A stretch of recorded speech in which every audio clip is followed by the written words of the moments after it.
Good morning. This is Father Stephen Kelly from St. John's Church in Detroit. We're continuing our series of daily morning meditations, where we generally look at one or another of the lessons that are assigned for morning or evening prayer, what is known as the daily office lectionary. Today, for Monday, we're jumping right back into that lesson from evening prayer. John's Gospel, we're in the 6th chapter, the great chapter on the Eucharistic theology. And we did, first Jesus said the multiplication of the loaves and fishes. Then he talked yesterday about him being, I am the bread of life, right? They said our fathers fed us were fed in the wilderness by God with the manna. And Jesus says, yes, that came from God. I am the bread that came down from heaven. And if you eat of this bread, you'll have eternal life. I am that bread, right? He's the bread of life. So we're going to pick up now where they left off. We're in chapter 6, beginning at verse 41. Then the Jews murmured at him because he said, I am the bread which came down from heaven. And they said, is not this Jesus, the son of Joseph, whose father and mother we know? How is it then that he said, I came down from heaven? Jesus therefore answered and said unto them, murmur not among yourselves.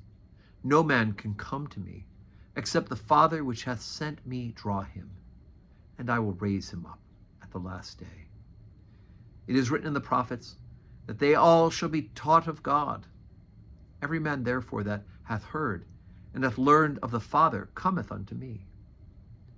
Not that any man hath seen the Father, save he which is of God, he hath seen the Father. Verily, verily, I say unto you, he that believeth on me hath everlasting life. I am that bread of life. Your fathers did eat manna in the wilderness and are dead. This is the bread which cometh down from heaven, that man may eat thereof and not die. I am the living bread which came down from heaven. If any man eat of this bread, he shall live forever. And the bread that I will give is my flesh, which I will give for the life of the world. The Jews therefore strove among themselves, saying, how can this man give us his flesh to eat? Then Jesus said unto them, verily, verily, I say unto you, except ye eat the flesh of the Son of Man and drink his blood, ye have no life in you. Whoso eateth my flesh and drinketh my blood hath eternal life, and I will raise him up at the last day. For my flesh is meat indeed, and my blood is drink indeed. He that eateth my flesh and drinketh my blood dwelleth in me, and I in him. As the living Father hath sent me, and I live by the Father, so he that eateth me, even he shall live by me. This is that bread which came down from heaven, not as your fathers did eat manna and are dead. He that eateth of this bread shall live forever. These things said he in the synagogue, as he taught in Capernaum.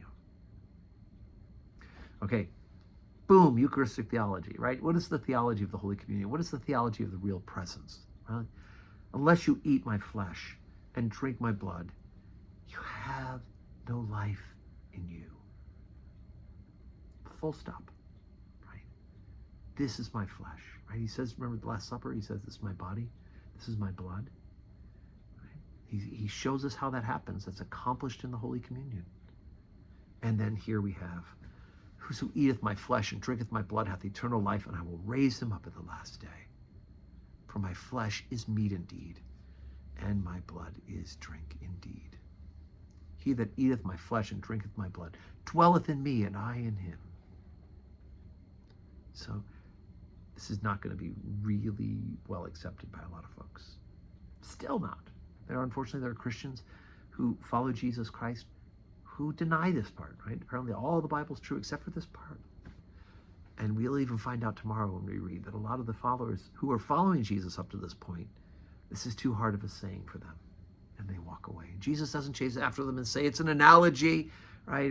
Oh, wait, I'm just using hyperbole. No. Those who can hear will hear.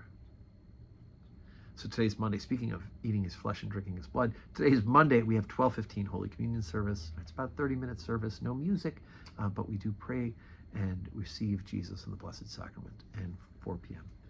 Evening prayer. Hope you can join us in person. If not, you can watch on the live stream and pray with us where you're watching this morning meditation. And may God give you a Monday that is full of blessings.